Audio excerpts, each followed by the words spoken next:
patawarin mo ko Hindi ko intensyon na madawit ka dito. Kalimutan mo na yun. Ang importante yun. Ano ka na? Hindi biro yung ginawa mo. Kidnapping na yun. Arman, ilang beses ko bang sasabihin na hindi kidnapping yung ginawa ko dahil si Leyna, anak ko. Siya si Joy. Fina, makinig ka. Kailangan mong uminahon. Fina, kailangan mong mag-isip. Mas lalo mong ikapapahamak yung mga ganitong desisyon. Mag-ingat ka sa mga nasasabi mo kasi masyadong nadadala ng emosyon mo. Pwede nilang gamitin to lahat laban sa'yo. Lapit na pong matapos ang oras ng dalaw. Diba ang batas? Ginawa para bigyan ng hustisya ang mga taong naaapi. Pero bakit yung mga alagad ng batas mismo ang nagiging dahilan para hindi ko makamit yung hustisya na yun? Ano bang mali sa pinaglalaban ko? Ano bang mali na magpadala ako sa emosyon ko? Ano gagamitin nila laban sa akin? Ako nga tong ina na nawala ng anak eh. Ano? Tapos daw ang oras ng dalaw.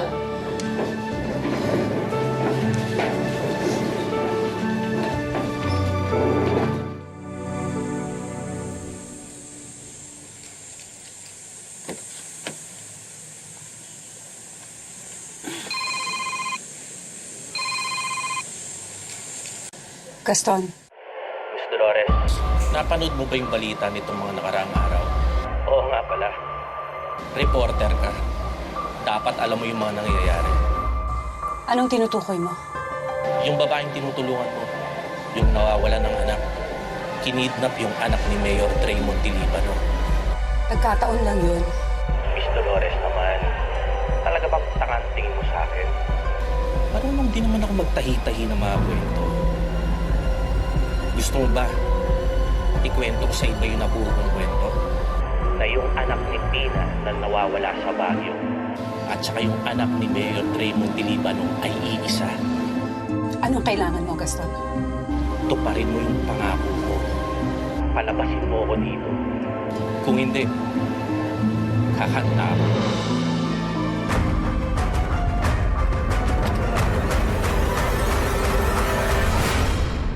Makikita po ba kami ni nanay? Oo, magkikita pa kayo ng nanay mo. Pwede nating i-arrange para makadalaw kayo sa nanay mo. Huwag kang mag-alala. Palagi ka namin dadalawin, ha? Kailangan mo talagang kunin na siya. Maalagaan naman ho namin siya eh. Oo, Emma, nasa batas yan. Kaya nga noon ang tanong namin kung may kamag-anak pa ba si Aling Fina. Kaya lang yun nga wala na.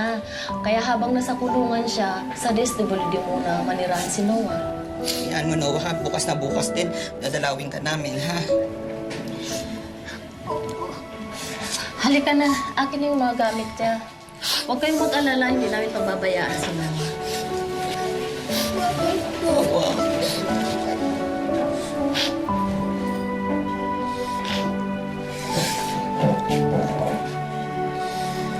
Bihil ka, ha? Opo.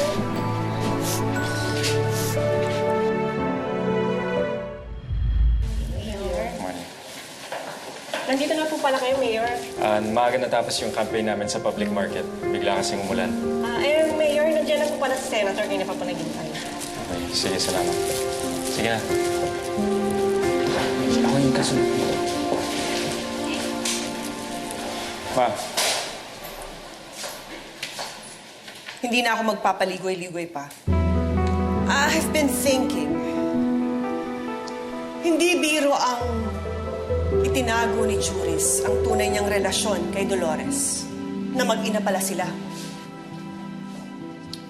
Juris had a very valid reason why she did that. And believe me, I totally understand why she opted to stay silent. Dre, naglihim siya sa ating lahat. Nagsinungaling siya. Ground yun for a moment. Ma, kung ang pupuntahan nito ay sasabihin mo sa akin na i-consider na ipaano lang kasal namin ni Juris, ngayon pa lang sinasabi ko na sa'yo, hindi mangyayari yun. Hindi pa ba sapat yung mga bahong dinala niya sa pamilya natin? At ngayon, may Dolores pa na puno ng eskandalo ang nakaraan ng nakikisawsaw sa pamilya natin. We've already been through this before. You know my stand. Mahal ko si Juris at ipaglalaban ko siya hanggang sa huli.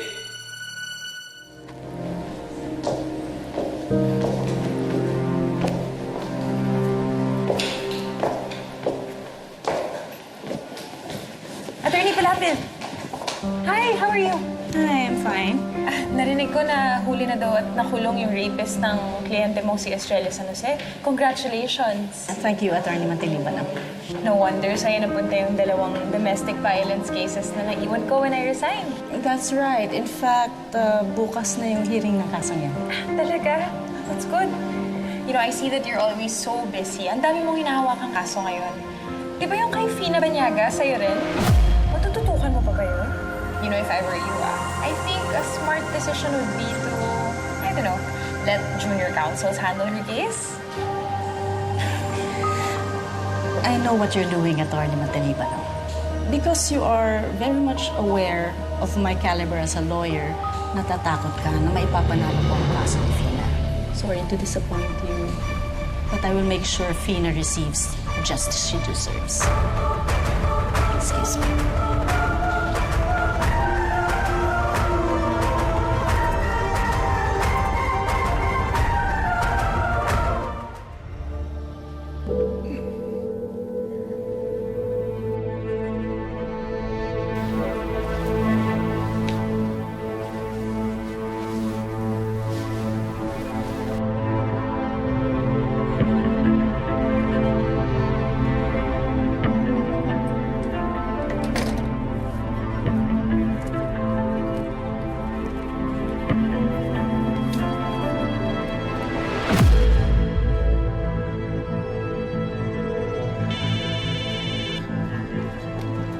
Kunin mo na yung mga bata. Ano? Pati sila?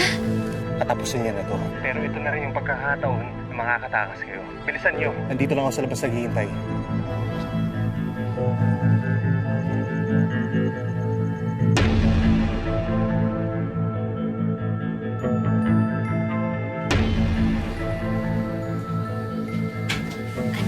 Chloe, gising na. Saan tayo pupunta, Mami? Basta may pupuntahan tayo. Halika na.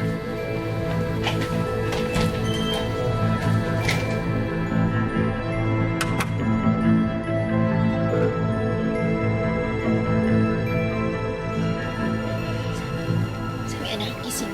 Mami, morning na ba? Hindi pa, pero may pupuntahan tayo. Halika na. Pagod ako, Mami. Chloe, anak.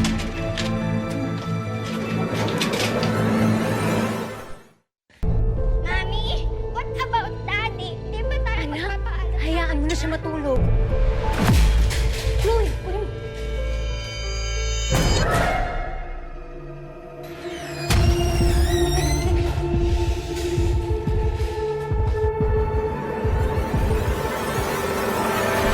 Loko-lokong ito? Madaling araw nagrarambulan kayo? Nang dumating ako, ma'am, ito si Banyaga, nakapaimabaw kay Paula. Sinusuntok. Ma'am, natutulog po kasi ako. Biglang hinatak ko yung paa ko eh. Bakit ko namang gagawin yun? Ano ako, tarantado? Kung may tarantado po dito, ikaw yon. Uy, sandali lang naman. Huwag kang nagpapaawa doon sa selda kung sino kang siga. Kailan mo Ba, maniniwala ba kayo dito sa babaeng to? Kung hindi dumating si Ma'am Garcia, baka pinatay na ako niyan. Tanungin niyo po yung mga kasama ko. Totoo ho yun, ma'am. Sa katunayan nga ho, nagising na lang ho kami eh. Sinasapak na ni Pina si Paula. Mabuti nga po naawat namin. Pinag-iinitan po talaga niya si Paula. Ang feeling siga po talaga yan sa selda. Ma'am, huwag ho kayong maniwala sa kanila. Ano ba naman kayo? Nakita niyo yung nangyari. Sabihin niyo totoo. Kayo nagsisinungaling. Tama na yan. O Banyaga, hindi ko alam kung saan impyerno ka galing.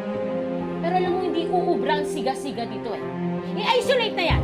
Ma'am, sandali lang ho. Ako na nga ho inagrabyado dito eh. Paano naman ho sila? Sumasagot ka pa. Gusto mo humaba ang bakasyon mo, ha? At kayo, ayokong makikita o maririnig anumang gulo sa loob, ha? Kundi lahat kayo i-isolate ko. Balik na sa selda. Sandali lang naman ho. Sabihin niyo kasi totoo. Sabihin niyo kung ano talaga yung nangyari. Patuso kayo eh. Hello, Greco. Palabas na kami. Saan ako pupunta? Lucio, ibaba mo yung baril. Ano sabi? Baba ako ang baril ko. Saan ako pupunta? kasama sa kabit mo. Katakas mo kasama mga anak natin. Lucio, please. Ang ganda mo pag nakikiusap ka eh. Pero papatayin mo na. Lucio! Sige! Nasa bugin ko ulo nito! Subukan mo lumapit! Ano? Ano? Baba mo yan! Baba mo!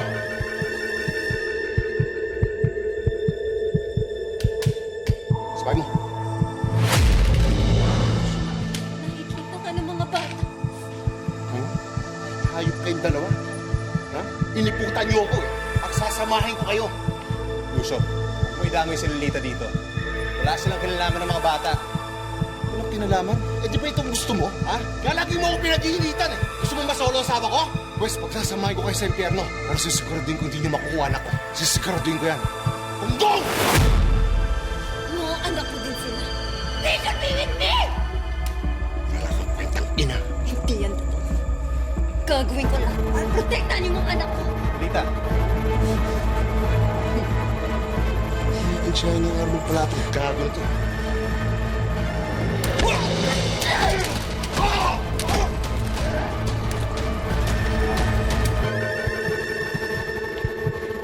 Sige, kumilos ka! Ayaw mo masabog yung bungo mo!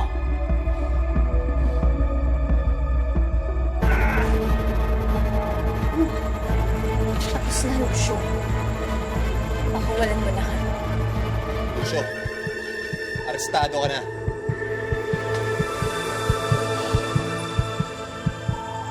Nanalo na kayong dalawa. Sir, hindi ako lalaban. Suko na ako. Suko na ako, sir. Ito, sir. Sasano na, sir.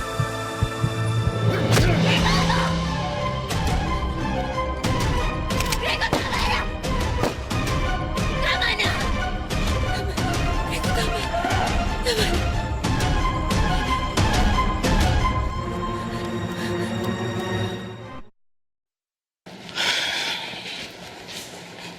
May court date na binigay para sa first hearing natin. Nakausap na namin ang mga witnesses natin na nakakita sa pagkidnap ni Banyaga and they're all willing to testify for us. Thank you very much for your hard work, attorney. I really appreciate it. Pero meron sana akong request. Gusto ko ako mismo yung humawak ng kaso ni Fina Banyaga. As private prosecutor. Attorney, why? Kayang-kaya naman namin... Oh no, don't get me wrong. Wala naman akong kaduda-duda na kaya niyong ipanalo yung kaso. Pero yung anak ko yung naagrabyado dito. This is very personal for me. For my whole family. Kaya gusto sana namin ni Mayor Dre, kami mismo maghatid kay Fina sa hustisya.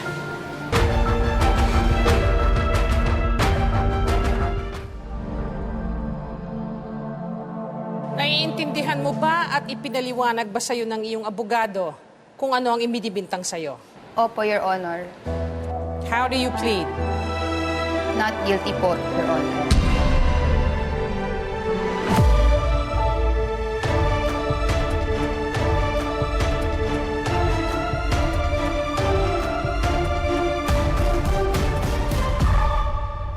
Your Honor, patutunayan po namin sa hukumang ito na kinidnap ni Fina Banyaga si Leyna Montelibano. At dahil sa ginawa niya, linagay niya sa panganib ang buhay at kalusugan ng bata. Miss Banyaga is an emotionally unstable person who is obsessed with Leyna. At yun po mismo ang nagtulak sa kanya para kidnapin ang bata. Si Filipina Banyaga ay isang ina. Ina na nawalan ng anak 5 years ago. Kinidnap ng isang sindikato ang sanggol niyang anak na si Joy. Pero isang araw, nakatanggap siya ng tip mula kay Ambrosio Bitangcol, kaibigan ni Attorney Juris at Mayor Dre Montelibano, tungkol sa kinaroroonan ng kanyang anak na nawala. Mula sa impormasyong ito, nakaipon si Fina ng mga ebidensya na nagkumbinsi sa kanya na si Leyna Montelibano ang kanyang anak na nawawala. Your Honor, nandito kami ngayon para patunayan sa korteng ito na hindi intensyon ni Filipina Banyaga na kidnapin si Leyna Montelibano. My client would like to request for a DNA test authorized by the court para mapatunayan na si Leyna Montelibano ang biological daughter ni Fina. Ate Fina, binisita namin si Noah sa DSWD facility kahapon. Ang sabi nila, nagmumukmuk lang daw sa isang sulok si Bagets. At hindi nakikihalubilo sa ibang bata. Ang sabi niya, Ate Fina, ayaw niya na daw doon. Gusto niya nang umuwi. Kung may paraan nga lang ako para ilabas yung bata dun eh. Attorney, tulungan niyo po ako na maipanalo tong kasong to. Hindi ko pwede na pati si Noah mawala sa akin. There is another way. Kung makakahanap tayo ng kamag-anak mo na pwede maging legal guardian ni Noah, baka pwede siya doon.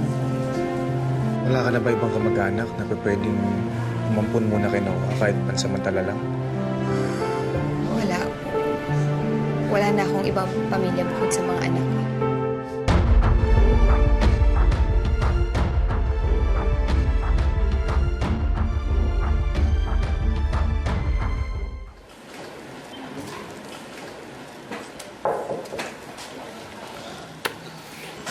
Luis, padala ni Mr. Manalo for you. Salamat. Luis, pasensya ka na nagalit ako sa'yo isang araw. Yung tungkol kay Fina. Wala yun. Naiintindihan naman kita eh. Tama ka naman. Mas madaling magbigay ng advice sa isang tao kung wala siya sa sitwasyon. Kaibigan kita, Dolores. Concerned lang ako para sa'yo. Thank you. And you had to make a choice. And you chose your daughter. Hindi kita huhusgahan doon. Salamat. I really appreciate that. Yes? Ma'am Dolores, may naghanap po sa'yo. Pwede ba kita makausap? Sa labas lang ako, Dolores. Juris. I already got promoted. Congratulations. Thank you. Upo ka muna, anak. Maasenso ka na ulit. Umaangat ka na ulit. Ayan. Sikat ka na naman. Just like you've always wanted. Pero mas masaya ako na nahanap kita ulit, anak. Kamusta ka na? Gusto ko sanang bisitahin ka eh, pero mukhang busy ka yata sa kaso niyo ni Fina. Actually, yun dahilan kung bakit ako nandito. Tungkol sa kaso ni Fina. Gusto ko sana tulungan mo ako eh. I need you to testify against Fina.